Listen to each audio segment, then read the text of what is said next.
Mi nombre es Alejandro García Serna y durante esta presentación lo que vamos a estar viendo es justamente cómo construir estos CLIs. Los CLIs, como ya lo vamos a ir viendo, vamos a ver cuáles son las partes que componen los CLIs, qué conceptos tener en cuenta, conceptos fundamentales que aplican a los CLIs que nosotros construimos. Vamos a estar viendo la filosofía detrás de los CLIs construidos para el mundo de Unix y por último, vamos a estar viendo algunos patrones de UX o patrones a tener en cuenta al momento de construir nuestros CLIs para que nuestros CLIs sean lo más amigables posibles para el público o para los usuarios para los cuales nosotros estamos construyendo justamente estas herramientas. Entonces, mi nombre es Alejandro García Serna, trabajo como ingeniero de software aquí en Capital Consulting. He estado trabajando aquí los últimos 2 años y poco más de 3 meses y tengo 7 años de experiencia construyendo aplicaciones web para diferentes clases de dominio, retailing, e-commerce, educación, entre otros. Y aquí en Capital llevo trabajando para uno de nuestros clientes durante los últimos 2 años. Para hablar un poco sobre los CLIs, vamos a seguir la siguiente agenda. Hablaremos sobre los CLIs, qué son, para qué nos sirven, cuáles, qué problemas nos ayudan a resolver o cuál es su función en el mundo de la computación. Vamos a hablar de los casos de uso de los CLIs y de la utilidad que nos traen. Vamos a ir un poco más a los bajos, a un poco más bajo de nivel, hablando sobre streams, redirecciones y pipes. Vamos a hablar sobre los exit codes que existen en los CLIs. Vamos a hablar sobre la filosofía de Unix, justamente los patrones de UX al momento de construir los CLIs y a la medida que vamos viendo estos patrones, vamos a ver ejemplos de ellos. Vamos a hablar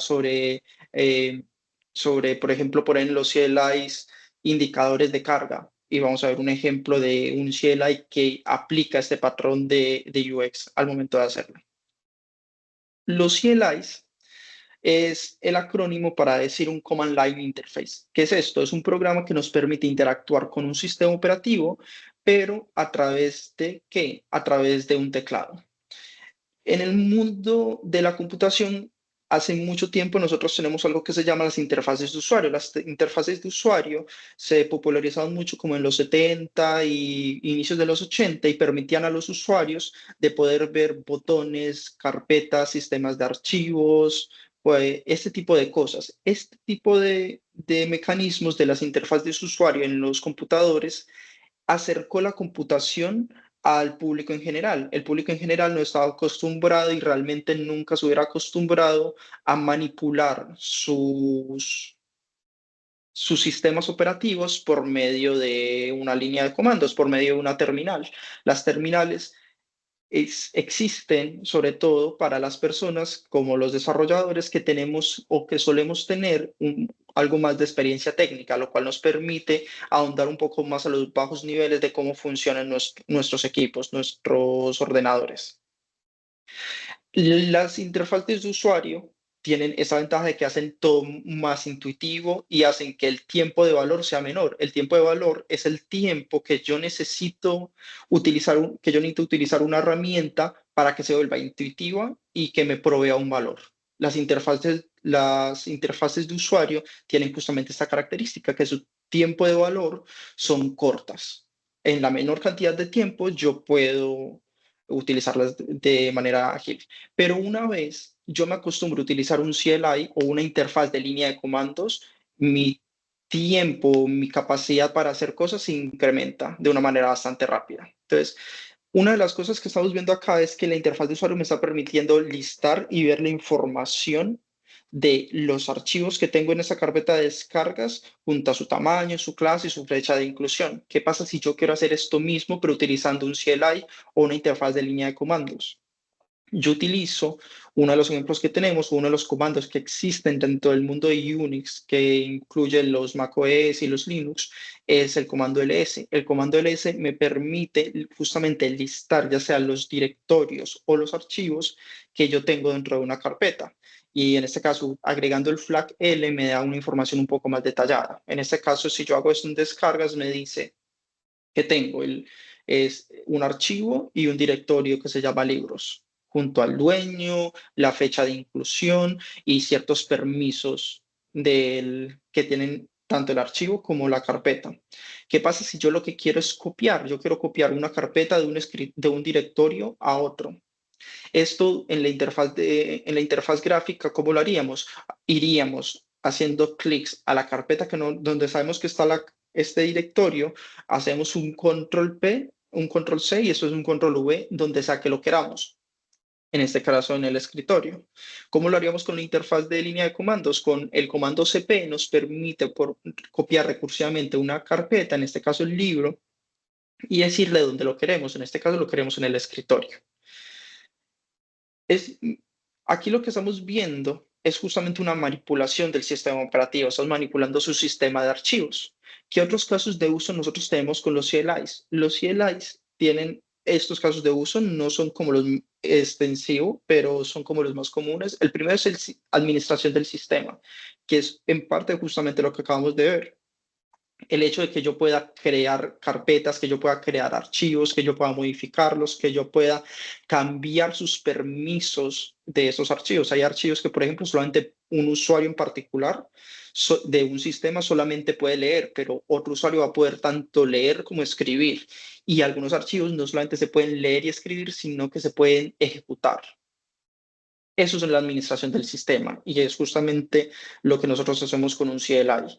También tenemos automatizaciones de workflows. Yo puedo escribir CLI yo mismo o archivos de bash que lo que haga es que utilizando comandos y utilizando CLIs tanto propios de los sistemas operativos como que yo descargo, que yo desarrolle, que me automatice ciertos flujos de trabajo, desde la generación de backups, desde la compresión de archivos, desde la creación de diferentes sistemas de carpetas. Una multitud de flujos de trabajo se pueden automatizar por medio del uso de la línea de comandos. Y cuando yo hablo de la línea de comandos, no solamente hablo de lo común, del LS, del CP, del Touch para generar archivos, sino también hablo de los mismos CLIs que nosotros podemos construir. Y ahí es cuando entra la parte del desarrollo de software. Yo puedo construir archivos de bash o automatizaciones de línea de comandos escritos en cualquier lenguaje que me permitan automatizar parte de mi trabajo en el mundo del desarrollo. Tenemos el acceso remoto a servidores. Los servidores que están alojados en la nube, yo puedo acceder a ellos por medio de comandos como el SSH, que me permite una conexión segura entre una máquina local y una máquina remota. Y de esta manera poder administrarla, poder monitorizarla, poder acceder a ella y manipularla de la forma en la que yo necesito hacerlo. Y otro de los casos de uso es el management de una red, poder escanear puertos, poder escanear el uso de la red, poder hacer este tipo de manipulaciones y esta clase de averiguaciones o monitoreos en una red computacional.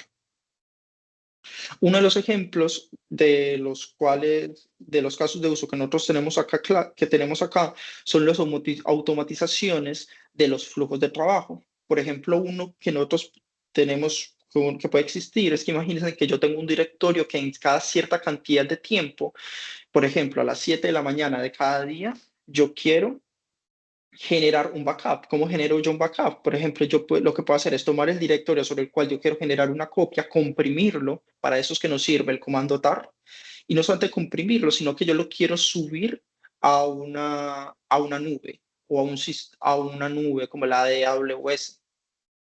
Lo que estoy haciendo acá es generar o comprimir este archivo y su salida o el resultado de la compresión de este archivo se lo estoy pasando al CLI de AWS. Este es el primer ejemplo que vemos en esta charla de un CLI que no es propio de los sistemas operativos, sino que es de un tercero. AWS provee un CLI que me permite interactuar con su nube. En este caso, lo que estamos haciendo es interactuar con S3, que es el sistema que me permite guardar archivos estáticos en diferentes buckets. Entonces, esta compresión la tomamos, comprimimos el archivo y se la pasamos a S3, al CLI de AWS, que en este caso en particular está manipulando el S3. y copiamos este comprimido en una dirección que es el bucket en el cual lo queremos guardar. Esto es una automatización. Esto combinado con un cron job, por ejemplo, que un cron job es un mecanismo que tienen los sistemas operativos para poder ejecutar ciertas operaciones a un momento determinado en el tiempo. Y este momento determinado del tiempo puede ser todos los días a las 7 de la mañana, cada 1 de enero, cada minuto, este tipo de cosas que me permite agendar el sistema operativo y el sistema operativo va a ejecutar algo que yo le indique en ese momento determinado del tiempo que yo le indiqué. Eso lo podemos hacer todos los días a las 9 de la mañana, por ejemplo, si es lo que queremos hacer. Ahora hablemos de los streams, que tal vez no lo he mencionado todavía, pero ya hemos visto algo de streams en esta charla, de la forma en la que trabajan. Algo que debemos tener en cuenta, y esto es un poco spoiler de lo que vamos a estar viendo en unas diapositivas más, es que Unix, en parte de su filosofía, dice que nosotros tenemos que escribir programas que hagan una sola cosa, pero que la hagan muy bien. La contraposición a esto, la desventaja de esto es que si nosotros hacemos algo que haga una sola cosa y la haga muy bien, eso implica que nuestros programas son muy pequeños y generalmente nuestras necesidades suelen ser un poco más complejas que esto. Nuestras necesidades suelen ser más complejas que simplemente listar archivos. Entonces, ahí es donde entran los streams. Los streams existen como un mecanismo que Unix creó para facilitar el flujo de información entre programas o que programas entre sí se comuniquen. Entonces, programas muy simples pueden comunicarse entre sí y generar soluciones más complejas. Entonces, los streams nos permiten justamente esto, es una forma de composición en la cual nosotros generamos piezas pequeñas que hacen una sola cosa y las comunicamos entre ellas para que como resultado de esta comunicación nosotros tengamos resultados mucho más complejos. ¿Cuáles son los streams o qué son los streams? Es justamente eso, como lo dice su palabra en inglés, es un flujo de información. Es un flujo de información que me permite hacer que la información fluya a través de un programa. ¿Cómo comienza el flujo de un programa? Por su entrada. Y ahí es cuando tenemos el estándar input, que es uno de los streams que existe dentro de Unix. El estándar input me permite pasarle a un programa información de entrada. Por defecto que tenemos el teclado. Es la forma en la que nosotros a un programa le decimos el, este es cuál va a ser su entrada. Ahora, cuando nosotros tenemos un programa, generalmente le pasamos información y esa información sale. Ahí es cuando está el estándar output. El estándar output es el string que me permite escribir cierta información de salida de un programa. Y el estándar error es que, como es bien sabido, los sistemas, los programas, casi que por definición pueden generar errores. ¿Cómo le mostramos estos errores al mundo exterior? Por medio del el estándar error. Estos streams que nosotros tenemos acá, el input, el output y el error, si ustedes van a su lenguaje de programación favorito, eh, van a poder ver de que esos lenguajes de programación proveen formas de escribir a estos streams de acá. En JavaScript, pues en el caso de Node.js tenemos la posibilidad de escribir a todos estos de acá y lo mismo para el lenguaje que ustedes escojan, que les permita construir CLIs. Justamente aquí vemos lo que les estaba mencionando antes, donde un programa recibe un input de entrada, un string de entrada, lo procesa la información y me da un output de string. Esto es muy común en programación. La programación es básicamente esto, tomar información de entrada, procesarla y dar una información de salida. Estos son los streams. Los streams permiten esto en el mundo de los CLIs. ¿Cómo manipulamos los streams? Porque justamente yo debo tener alguna forma de decirle, esta va a ser tu información de entrada y dame la salida para acá. Por defecto, si nosotros, voy a volver a presentar esto. Por defecto, yo puedo decirle aquí en mi terminal, yo aquí puedo decir en mi terminal, hola. Aquí yo al eco le estoy diciendo, esta va a ser tu información de entrada. Pero ¿qué pasa, por ejemplo? si yo tengo, esa es mi información de entrada. Y justamente aquí acabamos de ver que la salida de este comando se fue directamente a la terminal. Pero ¿qué es lo que pasa si yo le digo, y lo mismo con ls, como para dejar un poco más claro? El ls yo le escribo y me lista todo lo que yo tengo acá. Y lo mismo, ¿qué pasa si hago un ls menos L? Me aparece esta información de acá, que es la raíz de mi equipo.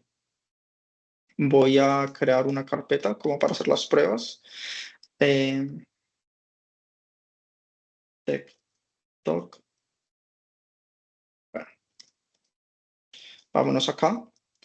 Y acá no tengo nada. Pero ¿qué pasa, por ejemplo, si yo digo hola? Este hola se me muestra por la terminal. Ahora, en lugar de que se me muestre en la terminal, yo quiero redirigir este comando. Si yo digo hola acá y lo redirijo a saludo.txt, miren que como tal el resultado de hola, como lo tenemos acá, ya no me aparece en pantalla. ¿Por qué? Porque acabo de redirigir el standard output de este comando. ¿A dónde lo redirigí? A este archivo de acá. ¿Qué pasa si yo veo este archivo de acá con cat? Si yo entro a saludo.txt, miren que tengo el hola que tengo acá. Y esto ya es una redirección. Estoy manipulando la salida. ¿A dónde quiero escribir la salida de mi programa? Esto lo que hace es justamente trunca el archivo y lo sobrescribe. ¿Qué pasa si yo quiero hacer un append? No me reescribas todo, sino que yo quiero un hola y abajo quiero otra cosa. Entonces, ¿qué pasa si yo escribo el ls y lo mando a saludo.txt? Si yo ahora miro cat de saludo.txt,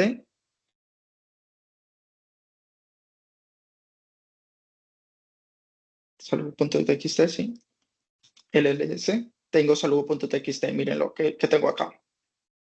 Justamente es lo único que tiene esto. Voy a generarlo con esto para que sea más claro.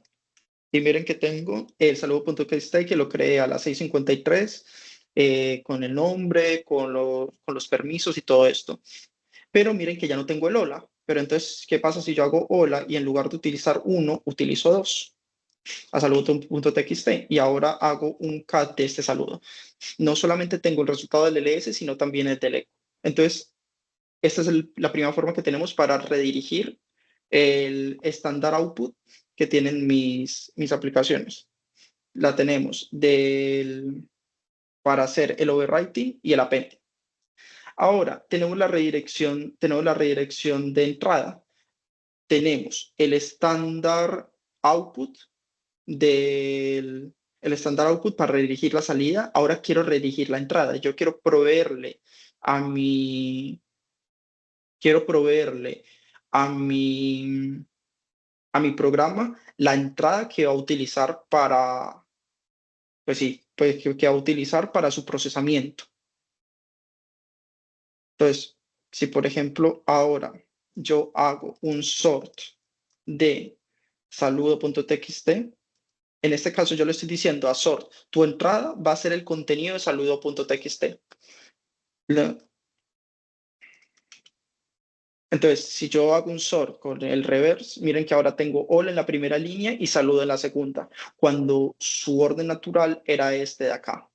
Y yo puedo combinarlo, yo puedo decirle, bueno, esta va a ser tu entrada, pero yo también puedo decirle, entonces tu salida va a ser saludo ordenado.txt.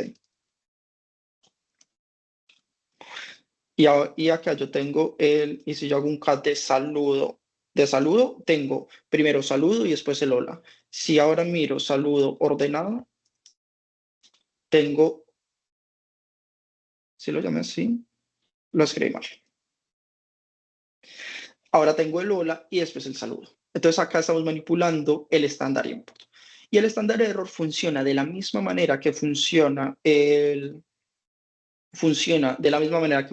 la redirección de la salida, pero solamente para los mensajes de error que generan mis aplicaciones. ¿Qué pasa si yo hago un ls a no existe?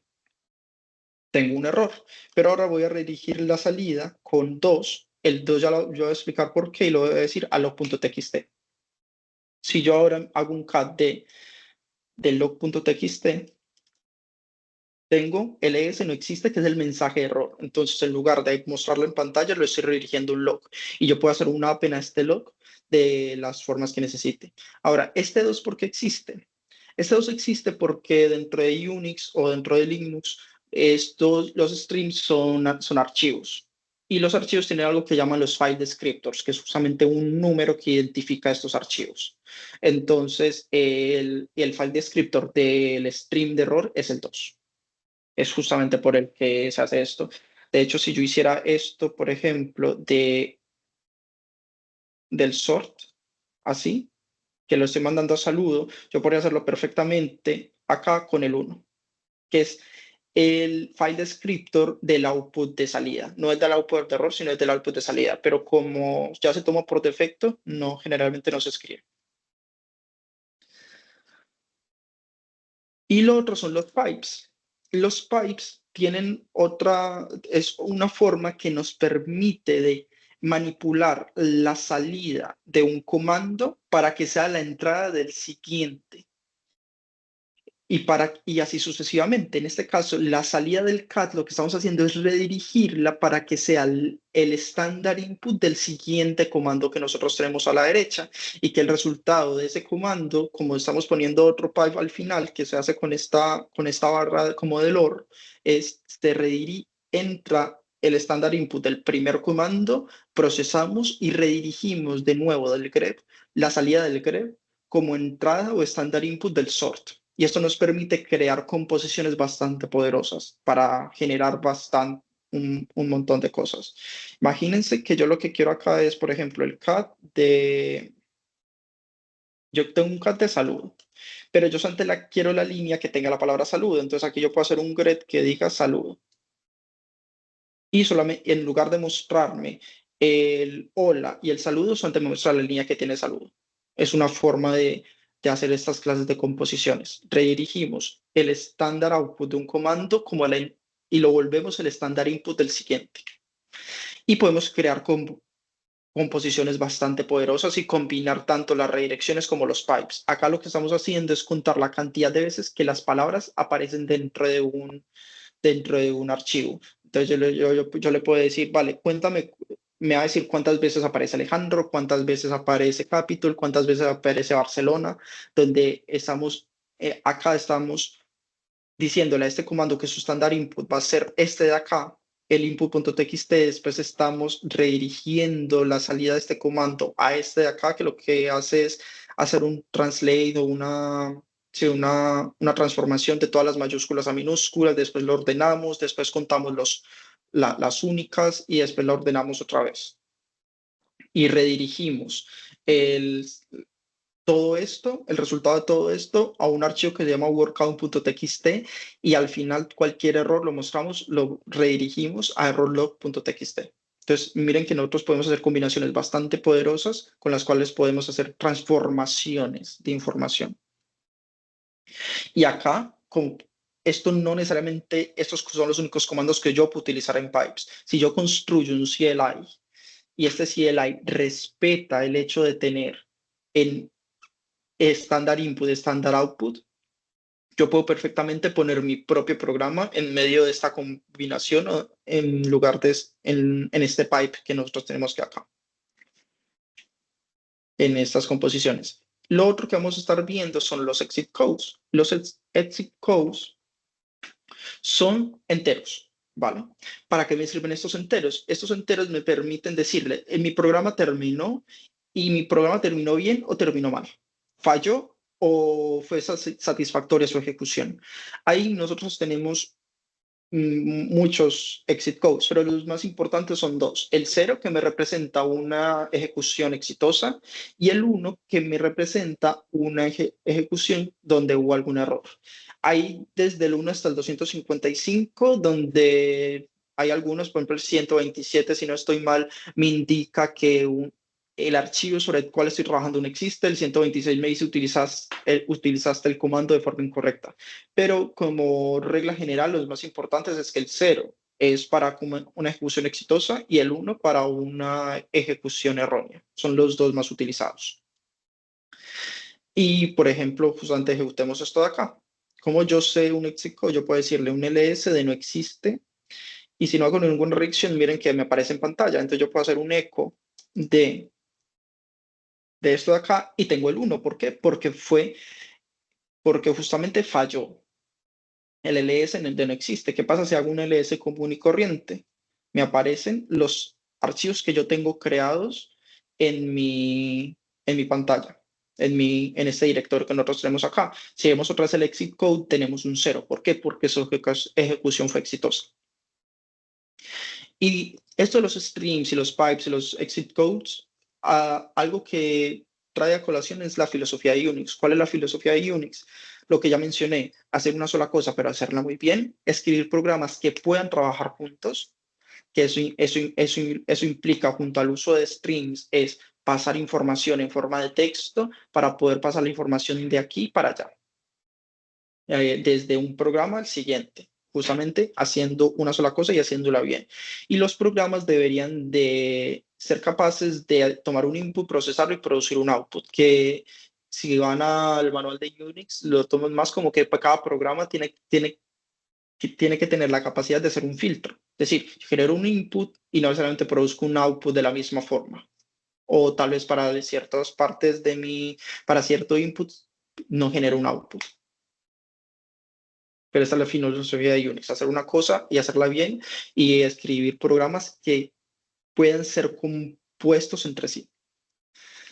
Y ya para terminar como la presentación, vamos a hablar sobre justamente los patrones de UX que tenemos que tener en cuenta para construir los CLIs. ¿Para qué? Sobre todo para que los CLIs a nosotros como desarrolladores puedan competir, puedan competir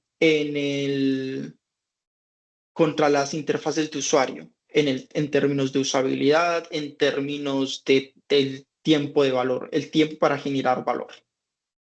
El primero que todo es un buen manual de inicio. Generalmente, algo que pasa con los CLIs es que, por ejemplo, si yo voy acá y escribo man de SSH, el comando man me da como el manual de cierto comando. Tengo un manual gigante en el que ellos esperan que yo me lea todo esto. Esperan que yo me lea todo esto y que más o menos me entere de qué es lo que tengo que hacer. Un buen manual de inicio debe de escupirme de entrada los archivos, o digo, los comandos que más probablemente voy a utilizar en un inicio. En esta herramienta, que es una herramienta para hacer un scaffolding de algunas herramientas de Git, digo, para escribir librerías de NPM, lo más común es que yo diga un init para iniciar un nuevo proyecto. Y ya como más extensivo, ya puedo decirle todas las opciones, pero la idea es que si ustedes van a escribir documentación o un manual, de entrada escriban los comandos que de forma más recurrente se van a iniciar. Lo otro es que, como en muchas cosas, debemos tener en cuenta que ya no estamos en los 70 y que estamos en los 2020, y algo que se ha venido utilizando bastante últimamente son los modos interactivos. Los modos interactivos vienen muy en contraposición con lo que tienen las interfaces de usuario. Las interfaces de usuario te llevan de la mano. Te dicen, yo quiero cortar un video en una herramienta de video y la herramienta de video me lleva paso por paso sobre lo que tengo que hacer para hacer un recorte de un video, un recorte sencillo. En cambio, con los CLIs, muy comúnmente yo lo que tengo que hacer es más o menos ya saber qué flags que tengo que utilizar con el fin de generar esta acción que yo quiero realizar. Los modos interactivos me traen este mismo mundo que yo ya tengo dentro de las interfaces de usuario, pero a la terminal. Entonces, en este caso, para iniciar un proyecto, me lleva sobre los pasos que yo tengo que llevar a cabo para que me lleva por el camino que yo tengo que llevar a cabo para iniciar un nuevo proyecto. ¿Cuál es el nombre del proyecto? ¿Quiero utilizar TypeScript? ¿Qué librerías quieres utilizar?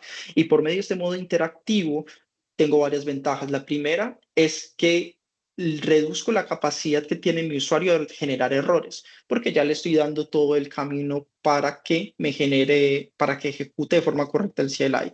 Lo otro es que le estoy enseñando a utilizar la CLI. ¿Por qué?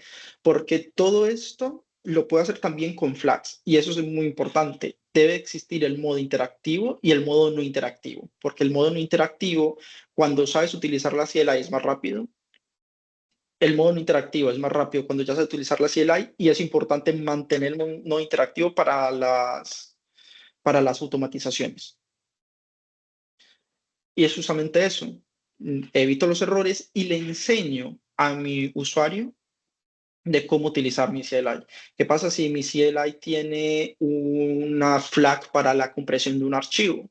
Eso tiene que leerse el manual o en el modo interactivo puede existir la opción. Y eso combinado con el manual pues ayuda bastante. Lo otro es que una validación del input de los usuarios y una asistencia y una asistencia para recuperar o para evitar estos errores. Cuando nosotros generalmente en una interfaz de usuario escribimos un input de una forma incorrecta, no escribimos correctamente un email dentro de un input, si la interfaz de usuario, a medida que nosotros escribimos, el input nos va diciendo si lo estamos haciendo o lo estamos haciendo mal. Lo mismo podemos hacer en los modos interactivos. No hay necesidad de no hacerlo. Hay muchos parsers de este tipo de cosas que nos ayudan a implementar estas funcionalidades. Y en las versiones no interactivas podemos hacer una asistencia, asistir justamente a que se utilice de forma correcta mi CLI. Por ejemplo, un ejemplo bastante claro de esto es Git. Git lo que hace es que cuando escribes un comando de forma incorrecta, aplica un algoritmo, que el algoritmo lo que hace es que mide qué tantos cambios tengo que hacer entre lo que tú escribiste y mis comandos y te devuelve el comando que menos cambios necesita para hacer el comando correcto. En este caso, escribí commit con la Y en lugar de la I latina. Y Git utilizó este algoritmo y vio que la palabra que más se acercaba a lo que tú escribiste fue commit. Entonces te dice, puedes utilizar el comando commit en lugar de lo que escribiste. Entonces aquí le estamos diciendo a mi usuario, esto es lo que tienes que hacer. Lo otro es que los errores deben ser entendibles para los usuarios. NPM hace esto de una forma bastante clara y es que me dice, bueno, es que si tú no puedes hacer un install con mi CLI es por esto, porque no existe el package.json, porque no fuimos capaces de encontrar el archivo y te dice dónde fue. Son errores que se pueden entender de forma humana. Lo otro es que, como ya les mencioné, no estamos en los 80, no estamos en los 80, estamos en los 2020. Ya podemos poner emojis, colores y esto para que sea más fácil para nuestros usuarios ver la ejecución de esto. Por ejemplo, como lo hace Yarn. Yarn utiliza los emojis para decirle sus pasos de resolver el fetching, el linking y el building. Hay que tener cuidado con esto, sobre todo para que no poner un emoji en una parte en la que yo puedo tener un grep, por ejemplo. Hay muchas ocasiones donde yo voy a querer hacer un grep, lo que vimos aquí, sobre una cierta parte de la salida de mi comando. La idea ahí es poner la palabra que muy probablemente el usuario pondrá en el grep y no reemplazarlo con un emoji. Y también ver que la shell sobre la cual estoy ejecutando mis aplicaciones lo soporte, porque si no van a aparecer y caracteres extraños. Lo otro son los indicadores de loading. Los indicadores de loading le indican al usuario en qué porcentaje de ejecución está lo que está haciendo. Docker lo hace muy bien con este pool. Me dice en qué capa estoy descargando, si estoy esperando, si la descarga ya se completó y me dice todo esto. En muchas ocasiones esto no es posible, es muy complicado en ciertas ocasiones decir que yo sepa en qué porcentaje de descarga estoy, pero independientemente de eso yo puedo poner un spinner o al menos la parte del proceso en la que estoy. No necesariamente le tengo que decir, llevo 14 de 27 megas descargadas, pero estoy descargando, ahora estoy extrayendo cosas por el estilo. Dar como esa indicación. ¿Por qué? Porque de esta forma los usuarios de nuestros CLIs van a estar mucho más propensos a esperar que la ejecución termine y tal vez no va a pensar de que la ejecución se ejecutó de forma incorrecta. Y lo otro es mantener los command trains consistentes. si ustedes han utilizado el CLI de Kubernetes del kubectl, para todos los recursos que son ciudadanos de primer orden dentro de Kubernetes, nosotros tenemos un comando para conseguir esta información. ¿Qué pasa si yo quiero conseguir los pods? Pues kubectl get pods y el namespace. Ah, quiero conseguir el deployments. Entonces, ¿cómo yo sin saber mucho, cómo podría yo hacer eso? Bueno, en lugar de pods, pongamos deployments. ¿Qué pasa si yo consigo los config maps? Lo mismo con el get. ¿Qué pasa si yo quiero conseguir los cron jobs? Pues lo consigo con el get. Entonces, como vemos acá, esto es mantener los árboles al momento de construir los CLIs consistentes. Me permite que el uso de mi CLI sea bastante intuitivo. En este caso, kubectl lo hace bastante bien para estos elementos de Kubernetes. Y para terminar, los recursos que les recomiendo, este es un curso de CLIs hechos en Node. Algo que debía haber mencionado más es que ustedes pueden escribir CLIs en cualquier lenguaje de programación que justamente lo permita, que la mayoría lo permite, la verdad. Y bueno, entre uno de estos es Node. Lo otro es este artículo que habla sobre justamente los patrones de UX para los CLIs y un curso de UMX sobre Linux, muy enfocado en la terminal de comandos. Y pues, si hacen parte de Capitol, van a tener acceso a esto con su presupuesto formativo. Muchas gracias.